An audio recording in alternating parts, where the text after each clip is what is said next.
Okay, tonight we're going to discuss what we refer to as cost volume profit analysis. That's what CVP stands for. It includes what is commonly known as break-even analysis. We'll talk about that. And then we'll discuss also a couple of different special decisions, non-routine decisions that managers are sometimes asked to make, which can utilize the information that is provided by CVP analysis. Now, this first slide here carries on it a number of items that are considered basic assumptions in cost volume profit analysis. These are generally simplifying assumptions that we use. The first one, that the change in the production volume, the sales volume, are the sole cause for cost and revenue changes. You're going to see that a major item here is the fact that we have to understand the relationship of cost as being either fixed or variable, as the second bullet point indicates. Our definition of fixed and variable is the same as what we discussed when we went over it in that ebook that I had ordered for you. And consequently, in doing CVP analysis, we assume that it is the cost, and fixed and variable, and they can be determined to be either fixed or variable, and any revenue changes that are going to be the only reason that things are going to be different than they are right now. We also make a simplifying assumption in the third bullet point that everything can be graphed as a linear function. This is a huge simplification, but what it means is that the rate of change for a variable cost is constant. That whether we're producing 100 units, 1,000 units, or 1,000,000 units, our variable cost per unit will be constant. CVP analysis also assumes that the selling price and fixed cost are also constants. The selling price per unit, that is, and the fixed cost in total are all known and constant. There are methods that we use to determine in cases where we have what are called mixed costs, costs that have both fixed and variable components. There are procedures that we can do to break out the fixed and the variable components from those costs. And we need to do that in circumstances where we're using CVP analysis so that we can perform the analysis. The analysis does not allow for costs which are neither fixed nor variable. So consequently, a major assumption is that indeed all those costs can be determined to be either fixed or variable. Generally speaking, we will be looking at a single service, not necessarily a single product, but a single service in the case of a service provider like the hospital. There are procedures for doing break-even or CVP analysis when there are multiple services involved. The book does mention it a little bit. It's nothing I'm intending to hold you responsible for. And then finally, the time value of money is ignored. These decisions, rather this analysis is typically short-term anyway, so discounting would not necessarily be relevant in this situation. Okay then, these are, as it says, the basic formula for performing CVP analysis. You'll see what it requires is because we've determined that all the costs can be classified as either variable or fixed, then we're picking up all the various expenses that would be incurred in the organization in providing any particular service or product. So it's really a recasting of the income statement. The income statement that we studied at the beginning of the semester, which is general purpose financial statement, income statement, does not break costs out by variable or fixed components, but rather lists them by function, such as salaries and wage expense and what have you. The computation of the total revenue in that formula at the top can be arrived at by taking the selling price, which you'll recall is assumed to be constant, and also that we're assuming only one item is being sold, and multiplying that by the quantity that's been sold. That's fairly straightforward. Again, a linear relationship that's contained there. And then the next line, also very important, in that it gives us the total of our variable costs. Now remember that fixed costs are already stated in total, but in order to determine the variable costs, because they're presumed to vary with the quantity sold, in direct relationship to the quantity sold, then in order to know the total variable costs that were incurred, we need to multiply the cost per unit that's variable and multiply it by the quantity sold. A very important definition that you need to be familiar with as it comes to this is contribution margin. The contribution margin is the difference between the revenue and the variable cost.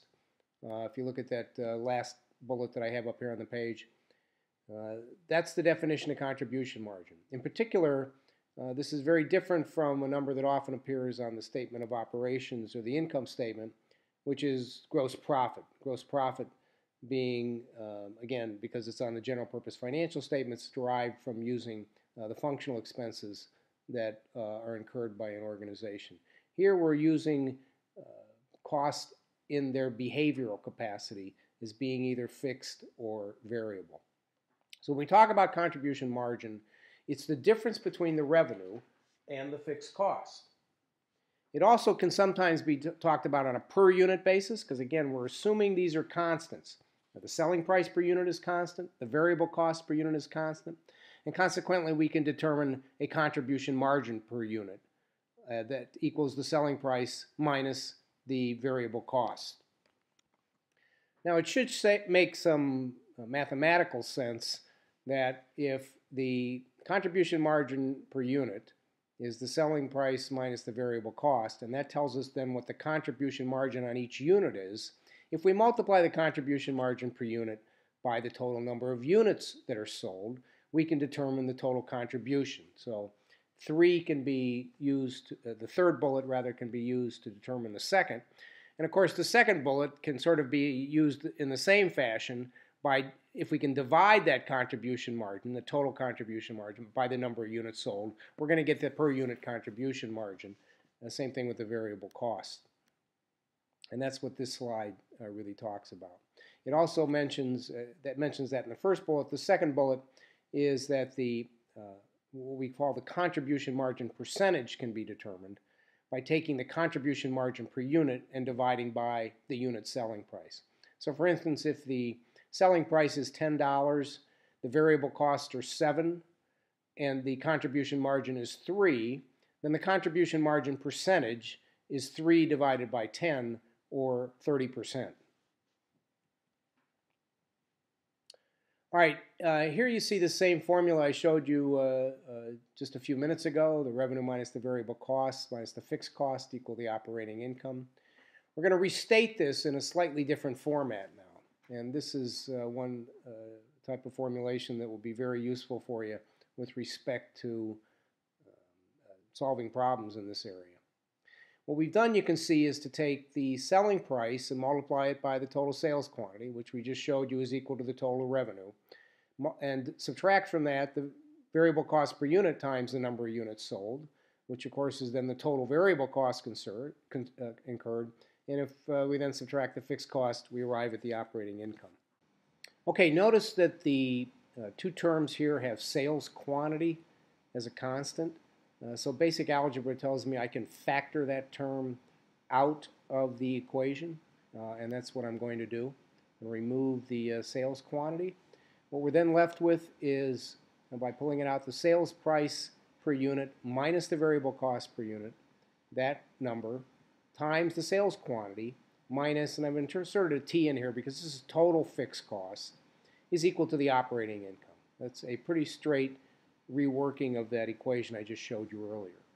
Now notice that this term, selling price per unit minus variable cost per unit, is one which we were recently discussing. The selling price per unit minus the variable cost per unit is in fact the contribution margin per unit. So now we can also rewrite this equation as the contribution margin per unit times the quantity sold minus the fixed cost equals the operating income. And this is also a a formulation which will be useful in arriving at some of the solutions that you might be looking for. All right, and when you look at this computation here, one special case which can exist is when there is no operating income. When there is no operating income, when the operating income is zero, that is referred to as the break-even point. That's the point at which your total revenue equals your total cost. On the next slide, I have some computations of some formula rather that can be used to calculate the break-even number. It's all based on this essential formula here, which was the first one we pretty much showed you. Taking the sales minus the variable cost minus the fixed cost, and remembering that the sales minus the variable cost are the contribution margin, or is the contribution margin, and that when the cost, variable and fixed, which all the costs are determined to be either one or the other, when they equal the revenue amount, the operating income is zero. That is the so-called break-even point. Okay, then it can be shown that this equation here can be reworked into this format down here and this one down here. You don't need to know how to do this, but it's quite simple. The sales minus the variable cost is the total contribution margin. We know from the previous slide that the contribution margin per unit times the number of units sold is the total contribution margin. And therefore, if we move the fixed cost to the other side of the equation, and we have contribution margin per unit times units sold, we divide both sides of the equation by contribution margin per unit, and what we're left with is that the number of units it takes to break even is the total fixed cost divided by the contribution margin per unit. It can also be shown through another reworking of this equation that if we wanted to determine the total dollar amount that it takes to break even, we could do so by dividing the total fixed cost by the contribution margin percentage. Contribution margin percentage, you'll recall, is the total contribution margin divided by the selling price, divided by the total revenue, and it can also be found by taking the contribution margin per unit and dividing by the selling price per unit. The break-even computation is actually a special case scenario where we set the operating income equal to zero. And it's, of course, a very valuable number for people to know because it indicates at which point you pass from having a loss to having a profit. But the formula can also be used to establish the number of units or the amount of revenue that needs to be generated in order to generate a specific profit. In order to do that, all we have to do is to add the desired profit to the fixed cost before we divide by the contribution margin per unit. So here we have that computation in terms of how many units would be needed to be sold to earn a specific operating income, whatever that is. We add that as if it were another fixed cost that had to be covered. And then by dividing that by the contribution margin per unit, it will tell us how many units it will take to obtain that particular operating income. Okay, this slide demonstrates a CVP graph. It's not dissimilar from what you have in your textbook.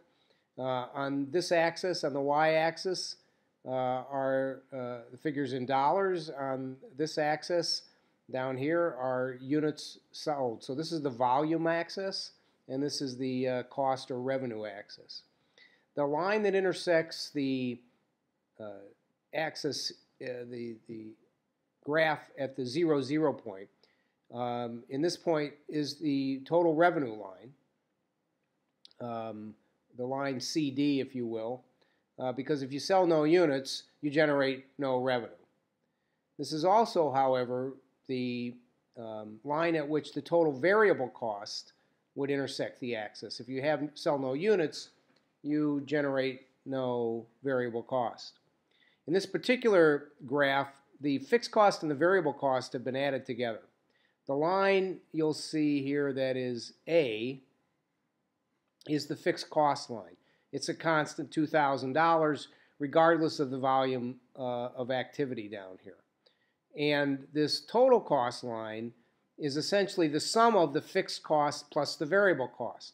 So at the number of units sold being 0, there are no variable costs, but there are fixed costs. Those are incurred regardless of whether or not we have any activity.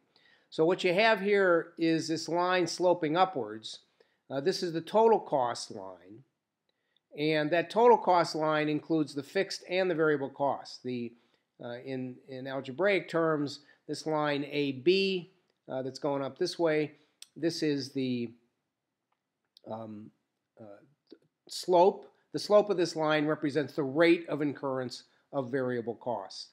So you have the total cost on the line AB, you have the revenues on the line CD. In this area of the graph down here, the total costs exceed the total revenues, and therefore we are losing money.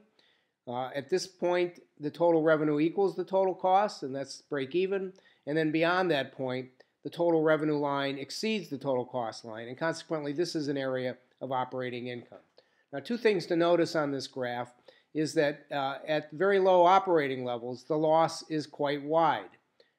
But as the volume increases, the loss decreases. The amount of the loss decreases until it eventually hits zero. And then it works the opposite direction when you're beyond the break-even point. Initially, your profits are small, but as you increase your volume, the profits get larger. One of the major reasons for that, of course, is your fixed costs are not changing. Your variable costs are staying constant as you go out, but effectively, once you've hit this point, you've covered your fixed costs. And everything beyond that, it represents income. This area in here is total contribution margin generated by the organization after it's reached break even. All the contribution margin after break even goes straight to the profit line. So as I said earlier, CVP analysis is a very powerful management tool. It helps us answer a lot of different questions that are very important for organizations.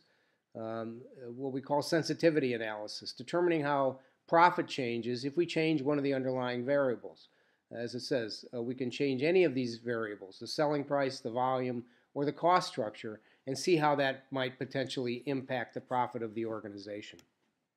Okay, next I'm going to go into a little more detail on some of the information that's in the textbook in the latter part, which has to do with utilizing the information from contribution margin types of statements and break-even analysis to make decisions in different situations where the decision is not a regular type decision that's made on a daily basis and may have an effect long-term for the organization as well. Just a couple slides up front here to discuss this whole concept of decision-making. I've mentioned before that decision-making is an essential part of management. And as a manager, you want to make the best decisions possible. You want to therefore have the best information available. You also want to deal with data that you input into your decision which is relevant. In an accounting sense, relevant information has these two characteristics. It occurs in the future, and it differs among alternative courses of action. Those are the only types of items that have any relevance from a financial perspective in the decision. Any costs that have been incurred in the past are not relevant, and if the costs do not change in the future, they are not relevant either. So you see we have two types of items, relevant costs and relevant revenues. So as I said earlier, this first item, costs from the past are not relevant. And the second bullet is worth looking at. When we're examining these situations, there can be a lot of data that we're presented with, both in terms of revenues and costs that are incurred, depending on whether a particular decision is going to be made one way or another. But when we try to determine which of these is the best decision from a financial perspective, we only really need to look at those alternatives that will differ in the future. Anything that doesn't change has no relevance. So consequently, we can scale down the analysis to only those items that are going to change in the future. As it says also, not all future revenues and expected future costs are relevant. The only question is whether or not they differ among the alternatives going forward. And as it says there at the bottom, and this is an important point, qualitative factors come into play as well as quantitative, non-financial factors. These are, of course, difficult to quantify, and in fact, they may not be quantifiable at all. Okay, don't be too frightened by this slide. It demonstrates what I was just saying, that the only thing that matters are the costs that differ in the future. So if we can try to relate this on a basic level to what you have, obviously a lab, let's say, can generate a particular amount of revenue. The decision that's going to be made in this case is going to be, should the lab be reorganized or not reorganized? And what they're talking about in the reorganization here is cutting back the workforce from 20 workers to 15 workers. As I say, it's not going to change the revenue under this reorganization plan, but it will save on the labor cost. Don't be too concerned about the terms that are used there in the left-hand column. Direct materials would be construed as things like lab reagents and so forth that are important in your processes. The labor could be just looked at as the labor of the staff in the lab. Overhead is an assignment of cost from the incurrence of just being in the building, for instance, and having a janitorial service and things like that aren't really directly related to your function, but certainly are necessary. Marketing costs, you may not really have any marketing costs. This example, they do. And then there's these $90,000 you'll see of reorganization costs if they do reorganize that they don't have if they do not reorganize. And when we total all the costs, subtract them from the revenues, it seems that the reorganization is a better decision by $70,000. But on the right-hand side, you'll notice that the only costs that really make up that $70,000 difference is the decrease in the labor costs and the increase in the reorganization of costs. So my basic purpose here was just to show you that a lot of times these decisions can be boiled down to situations where there's really not that much you need to analyze. You just have to be aware of what changes going forward. Right, sunk costs are the name that are given to costs that are incurred in the past that cannot be recovered. You invested in a machine. You had a choice between machine A and machine B. You invested in machine A over machine B. Later, you find out that machine C is also available, and it can produce a greater operating profit for the organization than machine A, which is the one that you chose. Sometimes you will be influenced to think, well, I spent a lot of money when I bought machine A, and we've only had it for a short period of time. I need to continue to use it. Plus, if I admit to my superior that I made a decision that I probably could have made a better decision, that's not the kind of thing that's going to get me promoted. So the sense is I'll just keep using machine A and we'll go on from there. When in fact, if machine C indeed can produce higher revenue, higher operating income, then the decision should be made to go with machine C.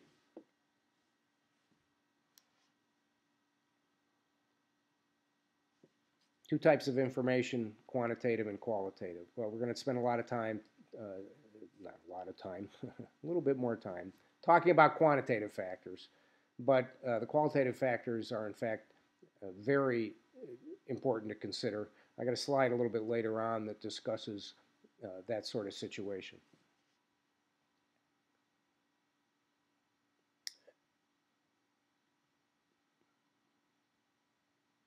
Okay, this is some basic terminology that we use in these types of decisions. It's really not that complex. There are incremental costs and incremental revenues, and differential costs and differential revenues.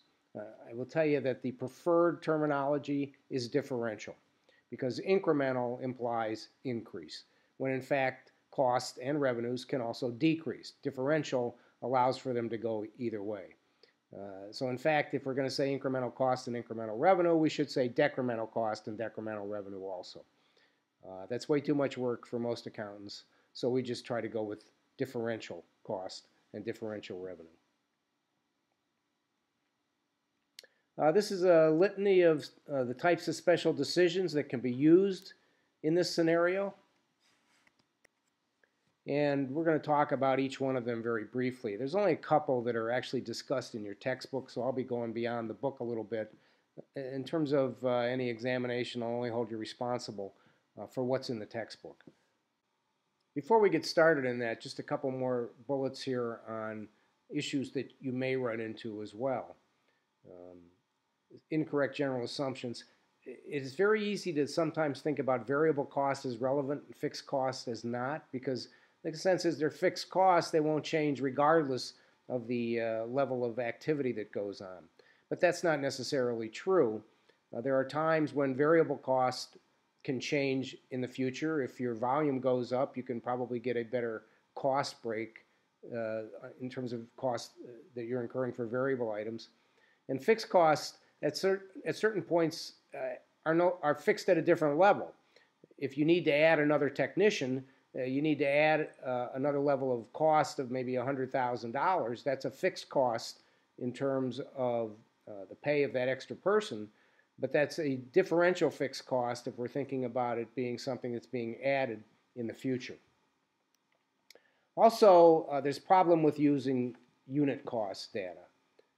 The biggest problem with this is fixed cost, which change as the output level changes. Therefore, when you're using unit cost data, there's a tendency, if you focus in on that, to be not mindful of the fact that the fixed cost changes if you're going to change the output level. Since oftentimes these sorts of decisions deal with changes in levels of output, they're going to perhaps increase revenue at some level, then using any fixed cost data that is on a per unit basis can be quite problematic. Bottom line is, don't do it. Stick with total cost. Just like this slide says. Focus on total revenues and total costs, not per unit. And always, always do an audit to find out if what you projected is indeed what is happening. So now let's go back to that list of various types of non-routine decisions that managers have to make. Okay, the first of these, the one-time only special order. I was racking my brain trying to figure out a situation where this might apply to you all. It could be perhaps a scenario where somebody needs a test done from outside the organization. They ask the organization to run the test in the clinic, perhaps in this case. And then the clinic has to decide should they or should they not go ahead and run the test. What they will do is they'll try to figure out whether or not it can add to their operating income by doing so. And of course, if it does, then the decision would be to accept it. The organization also has to consider the fact, however, if in some cases there may be a capacity issue where if they decide to do this special order, then they may not be able to do things that they would normally be doing. And if that's the case, then those become relevant future costs that need to be understood as well. The next decision is one which is discussed in your textbook. Here it's referred to as insourcing versus outsourcing. And in today's environment, that is certainly probably a more relevant term than what it always used to be called, the so-called make or buy decision. The make or buy decision is, the terminology dates back to manufacturing, of course. But in today's economy, as I say, a lot of jobs are being outsourced. In that sense, the question is, from the lab perspective, is the clinic going to continue to run their own labs, or are they going to send work out to other labs to be processed? The decision rule that we follow in this case is shown there. As far as, again, costs are concerned, you want to find the lowest cost alternative. With regards to the outsource or insource decision, there are several qualitative factors that need to be considered. These are very difficult to quantify and can have an influence on what the actual decision is. Quality requirements are quite obvious. You want to make sure that if you do outsource, you lose quality control. You have to make sure that your supplier maintains the same quality requirements that you have. The reputation of the outsourcer is related to those quality requirements. Certainly you want somebody who has a reputation of reliability as well. Employee morale is probably one of the bigger issues that are faced with in these kind of decisions. If the decision is made to outsource, that clearly means that some people are going to lose their jobs. And while there's an obvious impact on those people that lose their jobs, the question is, what's the impact on the people that have not lost their jobs? In that maybe some of their friends are no longer working there. Maybe the fact that this has happened is going to influence the quality of the output that those employees give. At the very least, the people who have not lost their job may want to start looking for another position because they may be concerned that they may be next. The fourth item there is relevant if, for instance, they were going to outsource some lab work. The question would be, how long would it take for them to get the results back if there was a physical situation where it wasn't something that could be transferred digitally. Another category of cost that should be considered at all times are opportunity costs. Opportunity costs are foregone costs. They can also be foregone revenues. These types of costs or revenues arise because of choices that you make. So you've decided to cast your lot with your employer, the Cleveland Clinic. You had an opportunity, or perhaps still do, to go somewhere else and perhaps make more money than you do at the Cleveland Clinic, but maybe you choose to be at the clinic. The fact that you lose out on that opportunity to take that other position means you have an opportunity cost that you're incurring. A special type of opportunity cost, as it says here, is the holding cost of inventory, because if you have to acquire inventory in order to go forward with the decision that you're making, then you're going to use cash to obtain that inventory. That means cash is going to be tied up in the inventory and it's not going to be able to be used for other purposes. Sometimes cash can be invested in ways that would make even more money than it would if it weren't for the fact that it was tied up in the inventory. This next slide discusses a topic which is presented in your textbook. Here it's referred to as adding or dropping a branch or a segment. In your textbook they talk about adding or dropping a service that's being rendered. But the basic decision rule remains the same. Is the operating income of the firm increased by the decision to either add and or to discontinue a particular service that's being offered? Hopefully this second bullet point is rather obvious. You don't just want to base it on differentials in the revenue. While revenue can be differential, of course, costs can also. And any costs which change going forward are relevant to the decision. This slide also is somewhat closely related to the other topic that's discussed in your book, which is adding a particular service or reducing a particular service. It's really pretty much the same decision as this one is. This last slide just presents this idea that there are behavioral implications to the decisions that are being made. We mentioned the qualitative factors. For instance, when people are laid off, that clearly has a behavioral implication. And I just, for the last comment, point out that the second bullet point, that managers can engage in what we refer to as self-serving behavior. This is not unlike what happened in some of the major frauds that took place in the early 2000s, such as that at Enron and WorldCom, where managers were puffing up the books to produce profits that actually didn't exist in order to increase their own compensation. Clearly the end result of that, which was the bankruptcy of those organizations, was not the kind of thing that we want, and that had significant behavioral implications in terms of the number of people who lost their job, etc. Okay, that's it for this week. I will be talking to you then again next week.